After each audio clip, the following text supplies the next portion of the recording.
Ahora hablamos del INTA y de los ensayos y estudios que van realizando, algunos incluso con la Universidad de Río Negro, del Comahue. En este caso vamos a hablar de un estudio de mejoras de alternativas de riego por surco aplicadas al maíz. El año pasado, en diciembre, se presentó en el marco de una tesis de maestría y bueno, los resultados fueron muy buenos en cuanto a rendimiento del cultivo. Se buscó o se tuvo como objetivo aumentar la eficiencia de uso de agua, es decir, producir más kilos con menor cantidad de metros cúbicos aplicados, y de los tratamientos que se realizaron y las comparaciones que se hicieron con respecto al riego tradicional, fue una propuesta interesante hacer el riego alterno, es decir, dejar un surco fijo regando y el continuo no.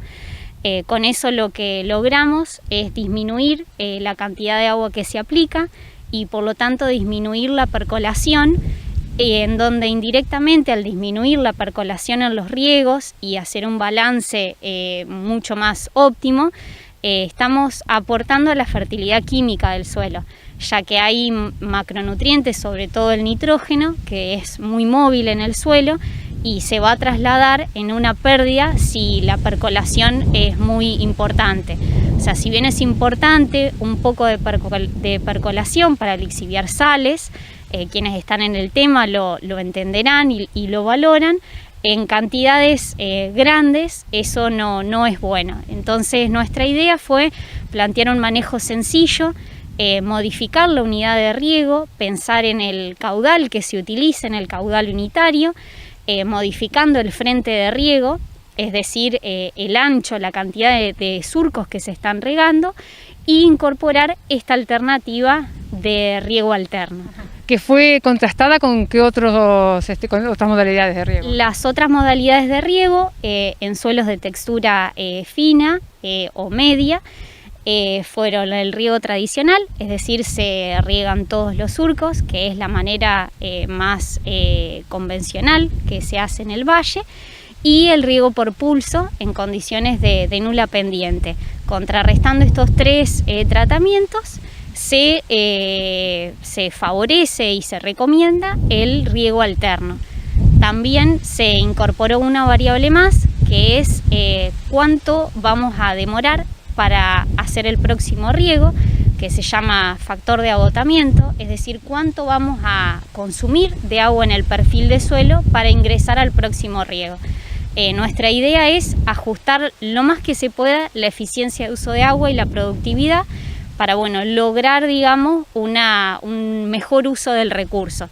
En el resultado final, entonces, ¿cuánto se ganó en productividad y cuánto se ahorró en agua con este sistema que es el mejor? Estamos hablando de una disminución en la percolación de casi 30% y se trasladó en un 20% en el rendimiento cuando lo comparamos.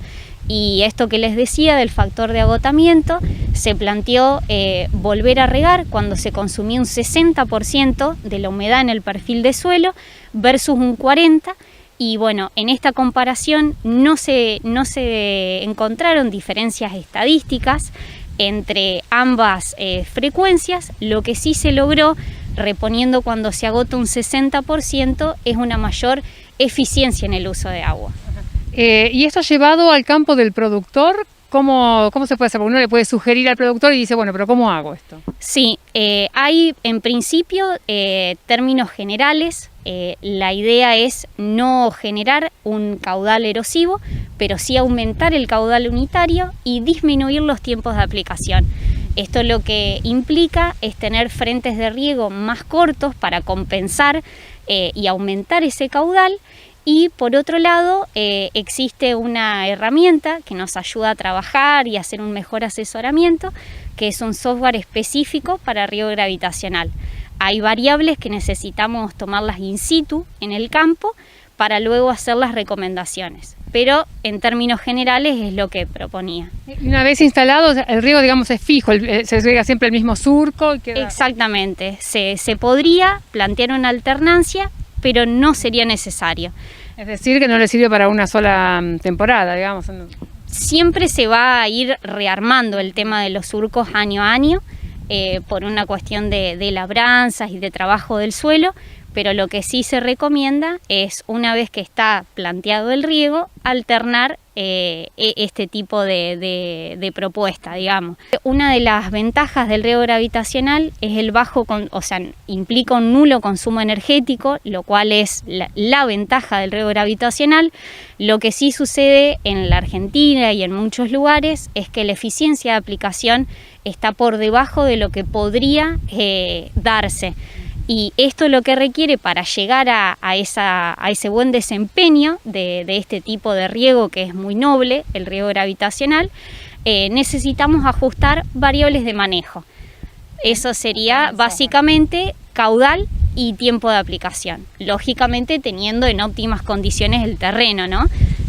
Pero saldando esa cuestión, después son cuestiones de manejo las que tenemos que decidir.